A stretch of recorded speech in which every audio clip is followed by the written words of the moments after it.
للآخرة خير لك من الأولى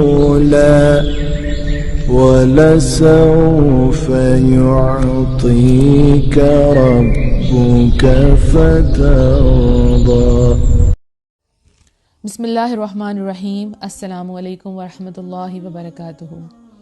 میں امید کرتی ہوں کہ آپ سب ایمان اور صحت کی بہترین حالتوں میں ہوں گے۔ اللہ سبحانہ تعالی ہمیشہ آپ کو اچھے حالوں میں رکھے اور آپ کی طرف بڑھنے والے ہر شر کو خیر میں بدل دے، آمین۔ الحمدللہ دعا سیریز کا آج ڈے 5 ہے، جس کا ٹاپک ہے دعا کے آداب۔ تو سٹارٹ کرتے ہیں۔ رب اشرح لی صدری ویسر لی امری واحلل عقدۃ من لسانی یفقہوا قولی۔ دعا کے آداب۔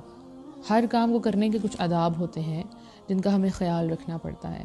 ایون اگر ہم نے علم بھی حاصل کرنا ہے تو ادھر بھی ہم نے آداب کو مد نظر رکھنا ہوتا ہے اور ان کا خیال رکھنا ہوتا ہے، ادروائز آپ کو علم نہیں آتا۔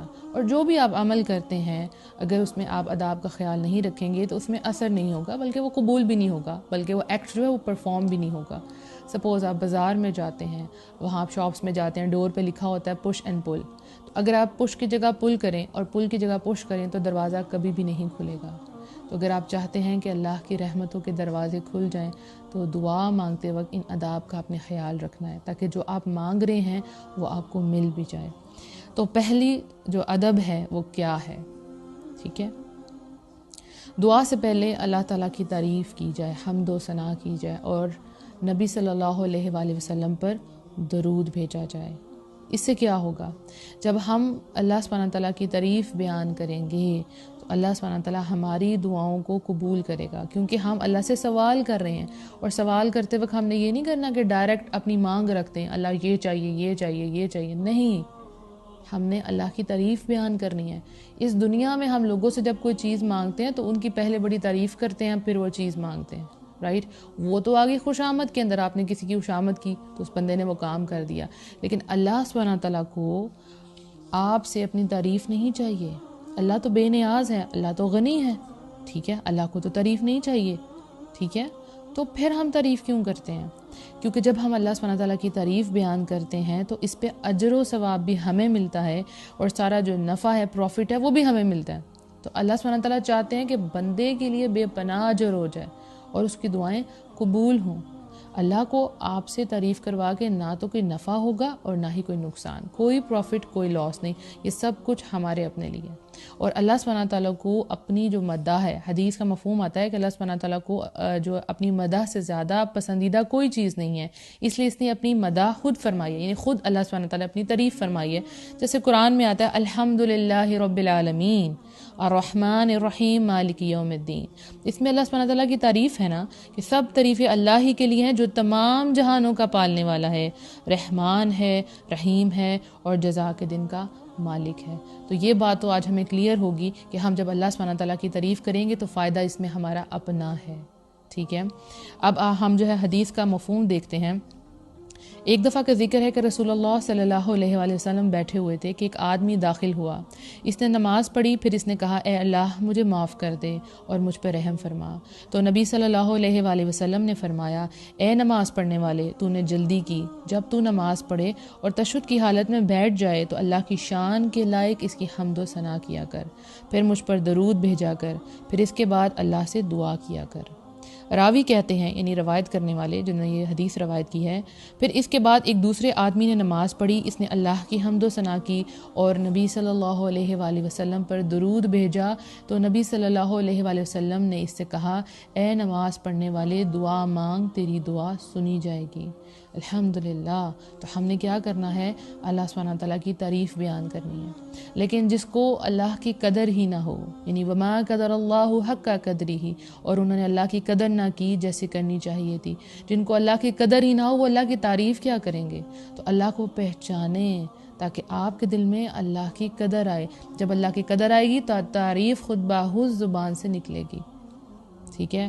تو نبی صلی اللہ علیہ وسلم نے ایک آدمی کو یہ کہتے ہوئے سنا، وہ کہہ رہا تھا یا ذی الجلال والاکرام، تو آپ نے فرمایا تیری دعا قبول کی جائے گی تو اللہ سے مانگ، یعنی اس نے اللہ سبحانہ تعالیٰ کی تعریف بیان کی، اس کی دعا قبول ہوگی۔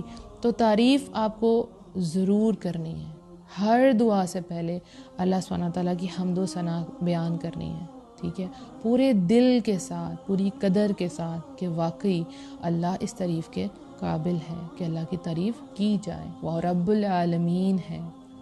دوسرا ادب کیا ہے؟ دوسرا ادب ہے اللہ تعالیٰ سے اسم اعظم کے ذریعے دعا کریں۔ اسم کیا ہے؟ ناؤن، یعنی کوئی بھی نام، رائٹ؟ اور اعظم کسے کہتے ہیں؟ عظمت والا، عظیم، بہت بڑا۔ تو کچھ دعائیں ایسی ہیں، کچھ کلمات ایسے ہیں جن کے اندر اسم اعظم ہے، اور ان کے ساتھ جب دعا کی جائے تو وہ قبول ہوتی ہے۔ یہاں میں آپ کو اپنی فیوریٹ دعا بتاتی ہوں۔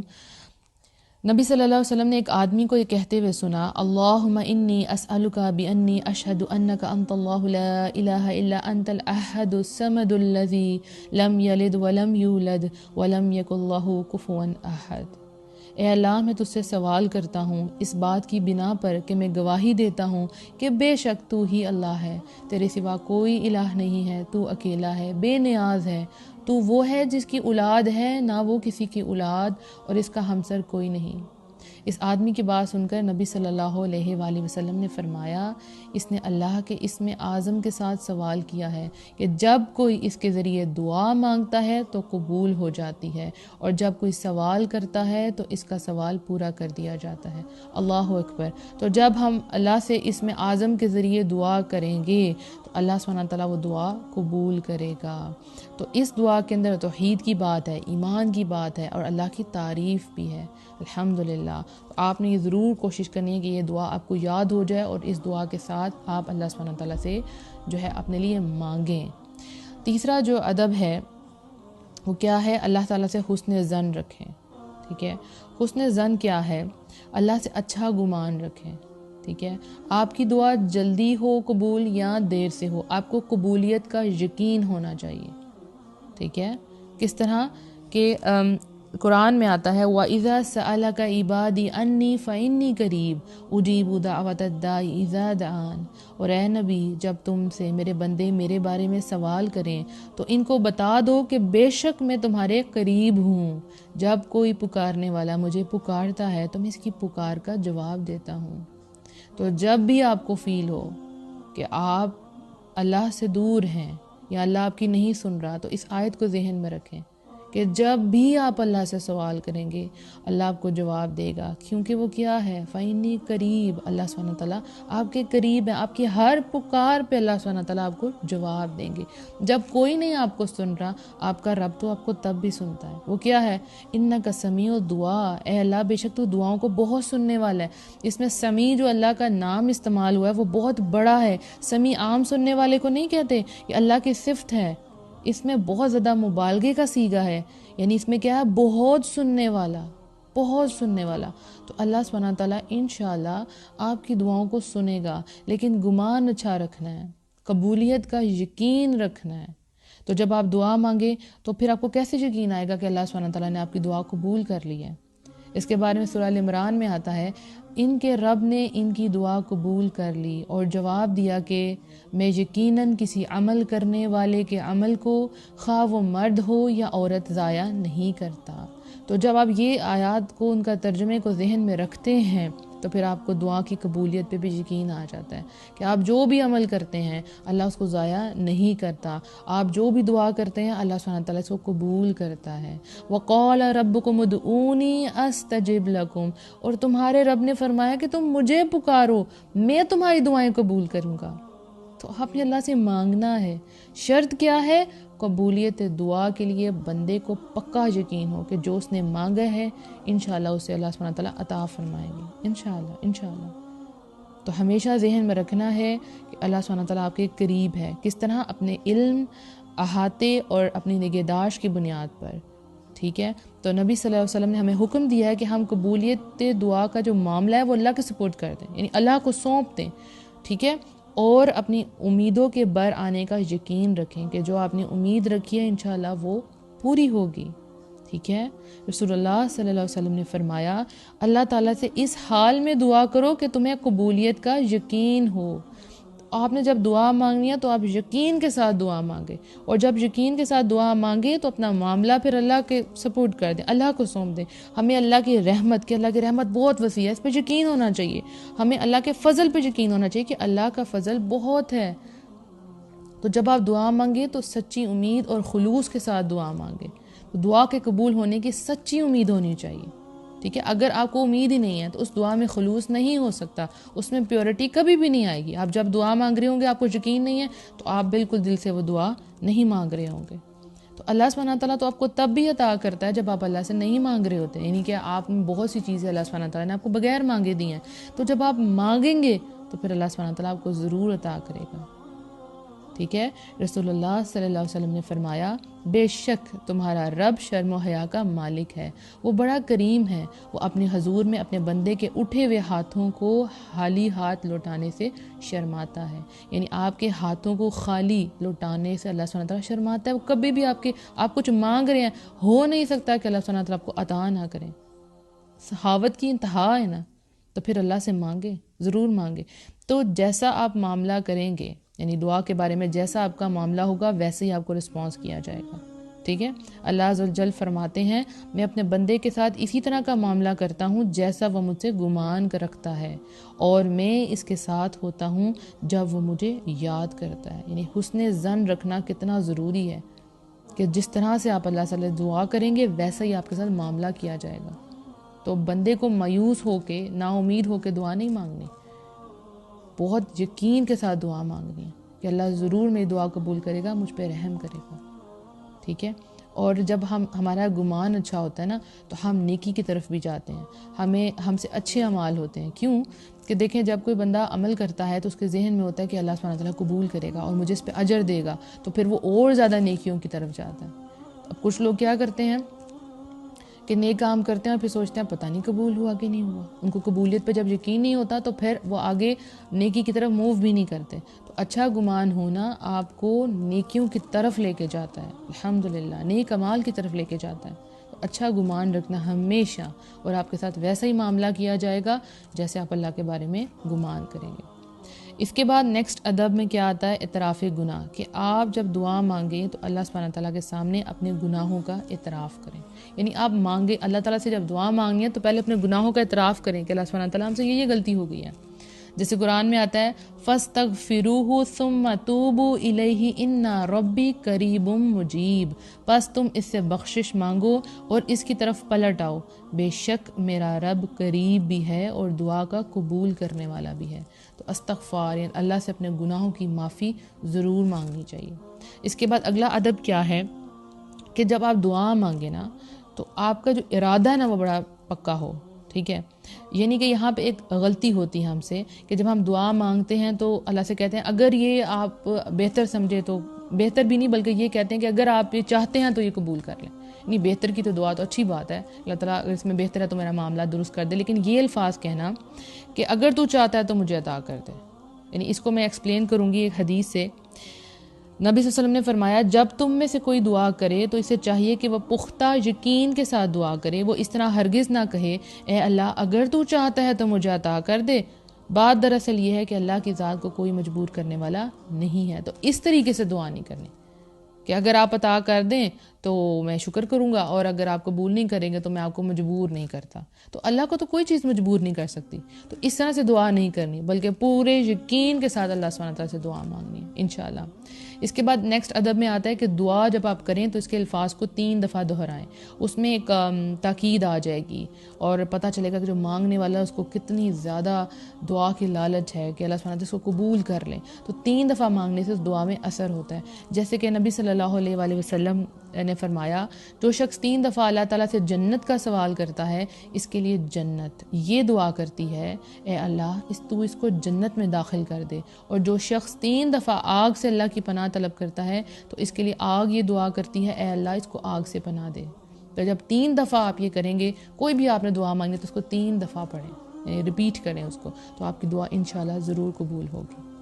اس کے بعد جب بھی دعا کریں تو جامع کلمات کے ساتھ دعا کریں، یعنی ایسے کلمات جو مفید بھی ہوں اور مختصر بھی ہوں، چھوٹے بھی ہوں اور اوتھینٹک بھی ہوں۔ تو اس میں سب سے اچھی بات کیا ہے کہ جیسے قرآنی دعائیں اور مسنون دعائیں ہیں یہی مانگا کریں، کبھی کبھی ہم بہت لمبی لسٹ اللہ سبحانہ تعالیٰ سے مانگتے ہیں لیکن اس میں ہمارا دھیان بھی نہیں رہتا، اور کبھی کبھی ہم بہت سی غلط چیزیں مانگ جاتے ہیں، بہت سے ایسے کلمات ہمارے منہ سے نکل جاتے ہیں جس سے اللہ سبحانہ تعالیٰ ناراض ہو جاتے ہیں۔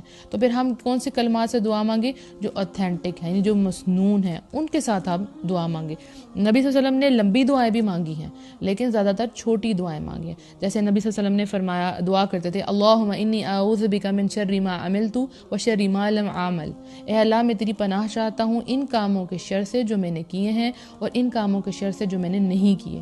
تو اس میں ہر قسم کا شر آ جائے گا۔ اتنی چھوٹی سی دعا، ایک لائن کی دعا ہے لیکن ہر قسم کے شر کا اس میں ذکر آ گیا۔ اے اللہ میں تیری پناہ چاہتا ہوں ان کاموں کے شر سے جو میں نے کیے ہیں اور ان کاموں کے شر سے جو میں نے نہیں کیے۔ اب چھوٹی سی دعا ہے لیکن کتنی جامع ہے نا، اور ہے بھی مسنون، ٹھیک ہے۔ اس طرح نبی صلی اللہ علیہ وسلم دعا کیا کرتے تھے، اور ربنا آتنا فی الدنیا حسنۃ وفی الآخرۃ حسنۃ وقنا عذاب النار، اے ہمارے رب ہمیں دنیا میں بھی بھلائی عطا کر اور آخرت میں بھی بھلائی عطا کر اور ہمیں آگ کے عذاب سے بچا لیں۔ تو اس دعا کے اندر ساری دنیا کی بھلائیاں آ گئی، ساری آخرت کی بھلائیاں آ گئی، ٹھیک ہے، الحمدللہ۔ اور جب آپ دعا مانگے تو آپ نے اس کے جو میننگ ہے اس پہ غور ضرور کرنا ہے، یعنی آپ اللہ سبحانہ تعالیٰ سے دعا کے ذریعے سرگوشی کر رہے ہیں نا، تو ہر کلمہ جب آپ کے منہ سے، ہر حرف جو ہے آپ کے منہ سے نکلے تو آپ کو اس کا میننگ آنا چاہیے اور پوری توجہ کے ساتھ آپ نے وہ دعا مانگنی ہے، ٹھیک ہو گیا۔ اور بہترین یہ ہے کہ آپ مسنون دعا مانگا کریں، ٹھیک ہے۔ دیکھیں کچھ کلمات ایسے ہوتے ہیں جو رحمان کو بہت پسند ہے، اللہ سبحانہ تعالیٰ کو بہت پسند ہے، زبان پر بہت ہلکے ہوتے ہیں، بڑے لائٹ سے، لیکن جب وہ مومن کے دل سے نکلتے ہیں تو رحمت کے فرشتے ان کلمات کو جلدی سے لے لیتے ہیں اور پھر ان کے لیے آسمان کے دروازے کھول دیے جاتے ہیں، الحمدللہ۔ اور ان کا جب وزن کیا جائے گا قیامت والے دن تو بہت زیادہ وزن ہوگا۔ تو پھر بہترین یہ ہے کہ ہم اللہ سبحانہ تعالیٰ سے مسنون اور جامع دعا مانگا کریں، چھوٹی ہو اور بہترین ہو اور اوتھینٹک ہو، ٹھیک ہے۔ اس کے بعد اگلا ادب میں آتا ہے، دعا کرنے سے پہلے دعا کرنے والا اپنے لیے دعا مانگے۔ ایک تو یہ ہے کہ آپ جیسے جرنل دعائیں مانگتے ہیں، رائٹ، اس میں سب سے پہلے آپ نے اپنے لیے دعا مانگنی ہے، لیکن کبھی کبھی آپ کسی کے لیے خاص اسپیسیفکلی کسی کے لیے دعا مانگتے ہیں، کسی کوئی مصیبت میں ہے تو آپ اس کے لیے صرف اسی کے لیے دعا مانگتے ہیں، وہ تو ایک علیحدہ بات ہوگی۔ لیکن جب آپ ویسے جرنلی جو بھی دعا مانگے تو سب سے پہلے آپ اپنے لیے دعا مانگیں۔ اکثر لوگ یہ غلط کرتے ہیں، وہ سوچتے ہیں کہ نہیں پہلے ہم سب کے لیے مانگیں گے اور پھر اینڈ میں ہم اپنے لیے مانگیں گے، یہ طریقہ غلط ہے۔ آپ کہیں گے یہ کیسے؟ دیکھیں سورہ حشر میں آتا ہے، اے ہمارے رب ہمارے اور ہمارے بھائیوں کے جو ہم سے پہلے ایمان لائے ہیں گناہ معاف فرما دے۔ تو سب سے پہلے ذکر ہوا اے ہمارے رب ہمارے، اور بعد میں آیا ہمارے بھائیوں کے۔ سب سے پہلے دعا کس کے لیے ہوگی؟ اپنے لیے ہوگی۔ اسی طرح حضرت موسیٰ علیہ السلام کی دعا آپ کے سامنے ہے، اے میرے رب تو مجھے اور میرے بھائی کو معاف فرما اور ہمیں اپنی رحمت میں داخل فرما۔ تو سب سے پہلے اپنے لیے دعا مانگی، بعد میں اپنے بھائی کے لیے دعا مانگی۔ اس طرح حضرت ابراہیم علیہ السلام کی دعا ہے، ربنا اغفر لی ولوالدی وللمؤمنین یوم یقوم الحساب، اے ہمارے رب میری، میرے والدین اور سب مومنوں کی اس دن مغفرت کر دینا جس دن حساب ہوگا۔ تو سب سے پہلے کس کے لیے دعا مانگی؟ اپنے لیے اور پھر والدین کے لیے، رائٹ۔ تو طریقہ یہی ہونا چاہیے کہ سب سے پہلے اپنے لیے دعا مانگے، اس کے بعد سب کے لیے دعا مانگے۔ اور ایک اور بات یہاں سے پتہ چلتی ہے کہ مومنین کی عادت ہے یہ کہ وہ اپنی دعاؤں کے ساتھ اپنے بھائیوں کو بھی اس خیر میں شامل رکھتے ہیں، اپنی دعاؤں میں، بھلائی میں ان کا بھی حصہ ڈالتے ہیں۔ تو ہمیں اپنے ساتھ ساتھ ان کے لیے بھی دعا مانگنی چاہیے انشاءاللہ۔ اور اس کے علاوہ امپورٹنٹ جو ادب ہے وہ کیا ہے کہ دعائیں جو ہے مستحب اوقات میں مانگا کریں، یعنی وہ اوقات جن میں دعائیں قبول ہوتی ہیں اس میں دعائیں ضرور مانگا کریں۔ انشاءاللہ جو نیکسٹ ٹاپک ہوگا ہمارا وہ اسی کے متعلق ہوگا کہ آخر وہ کون سے اوقات ہیں جن میں دعائیں قبول ہوتی ہیں۔ تو انشاءاللہ مجھے یقین ہے کہ آپ ان سب جتنے بھی میں نے آپ کو آداب بتائیں ان کا خیال رکھیں گے اور پھر دعا مانگیں گے، کیونکہ اکثر لوگ مجھے کہتے ہیں ہماری تو دعائیں قبول نہیں ہوتی، ٹھیک ہے۔ تو پھر ادب کا خیال نہیں رکھا جاتا تو کیسے دعائیں قبول ہوں گی؟ اب جب آپ ان آداب کا خیال رکھیں گے تو جیسے ہی آپ دعا کریں گے انشاءاللہ آپ کو یقین بھی آئے گا مانگنے کے بعد کہ واقعی آپ نے دعا مانگی اور ایسے مانگنی چاہیے تھی، آپ کو قبولیت کا یقین ہو جائے گا، اور انشاءاللہ جس خیر کا آپ انتظار کریں اللہ سبحانہ تعالیٰ آپ کو بہت عطا فرمائے۔ میری آپ سب کے لیے بہت بہت دعائیں ہیں کہ اللہ سبحانہ تعالیٰ آپ کی تمام جائز دعاؤں کو قبول فرما لے اور آپ کو وہ عطا کرے جس کے آپ منتظر ہیں۔ اللہ سبحانہ تعالیٰ آپ کے اٹھے ہوئے ہاتھوں کی لاج رکھے اور آپ کی جھولیاں بھر دے، کیونکہ اس دعا سیریز کے اختتام پہ مجھے یقین ہے کہ آپ سب کا اللہ سے بڑا کلوز کنیکشن ہو جائے گا اور آپ اللہ سے دعائیں مانگیں گے، کیونکہ یہ دعا سیریز سٹارٹ کرنے کا مقصد ہی یہ تھا کہ آپ ڈائریکٹ اللہ سے مانگیں، آپ کو لوگوں سے مانگنا نہ پڑے، اور دعاؤں کے ذریعے میرا اللہ سبحانہ تعالیٰ سے تعلق مضبوط ہوا تو آپ کا بھی ہونا چاہیے، اور دعا جو ہے وہ ہے ہی عبادت، تو جب آپ مانگیں گے آپ عبادت کی کنڈیشن میں ہوں گے۔ اور ایک اور فائدہ یہ ہوگا کہ جب آپ دعا مانگیں گے اور وہ قبول ہوگی، آپ کو اس کا رسپانس ملے گا، تو آپ کا توکل اللہ پہ بہت بڑھ جائے گا۔ تو دعاؤں کا توکل سے بڑا گہرا تعلق ہے انشاءاللہ۔ تو اللہ سبحانہ تعالیٰ آپ کی طرف خیر کے تمام دروازے کھول دے، آپ کے دل کو مطمئن کرے، اور جو آپ اللہ سبحانہ تعالیٰ سے مانگ رہے ہیں اللہ سبحانہ تعالیٰ جلدی سے آپ کو عطا فرما دے، آمین۔ اپنا بہت سا خیال رکھیے گا، دعاؤں میں یاد رکھیے گا۔ السلام علیکم ورحمۃ اللہ وبرکاتہ۔